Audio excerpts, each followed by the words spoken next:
ब्रह्मांड की उस प्राचीन घटना को याद करें जब सृजन के देवता ब्रह्मा जी के 5वें सिर ने अहंकार का रूप धारण किया और फिर उस अहंकार को काटने के लिए जो प्रतिशोध की अग्नि जली वह भगवान शिव से जुड़ा एक पाप बन गया। कैसे मुक्त हुआ स्वयं महादेव इस पाप से? इसी प्रश्न का उत्तर है भैरव, शिव का वह रूप जो स्वयं काल से परे है पर काल का देवता बन गया। उस पाप का प्रायश्चित करने के लिए शिव ने स्वयं ही भैरव का रूप धारण किया। एक ऐसा रूप जो देखने में अत्यंत भयंकर था, काला शरीर, लाल आंखें, नग्न जटाजूट और हाथ में एक कटा हुआ सिर।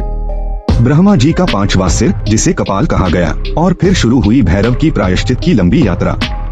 यह कपाल उनके हाथ से चिपक गया एक शाप की तरह। वे भटकते रहे जब तक कि वे काशी नहीं पहुँचे। और हे प्रभु, काशी के दिव्य प्रवेश द्वार पर पहुँचते ही वह कपाल स्वतः ही उनके हाथ से गिर गया। यहाँ इसी पावन भूमि पर भैरव को उस पाप से मुक्ति मिली और तभी से वे काशी के कोतवाल बन गए, इस नगरी के सर्वोच्च रक्षक। इसीलिए भैरव काल के देवता हैं। वे समय के स्वामी हैं और मृत्यु के भय से भी परे। वे शिव के सबसे रक्षक रूप हैं जो सिर्फ भक्तों की रक्षा के लिए ही नहीं बल्कि समस्त ब्रह्मांड की नैतिक व्यवस्था की रक्षा के लिए प्रकट हुए।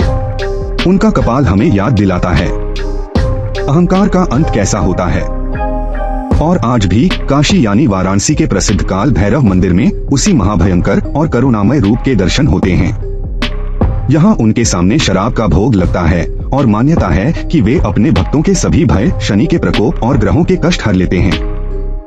भैरव की यह गाथा सिखाती है कि देवता भी नियम के अधीन हैं और सच्चा न्याय, सच्ची रक्षा कभी कभी एक भयानक रूप में सामने आती है। वे भक्त के लिए आश्रय हैं और पापी के लिए काल। यह है समय के स्वामी, काशी के कोतवाल काल भैरव की अद्वितीय कथा। जय काल भैरव।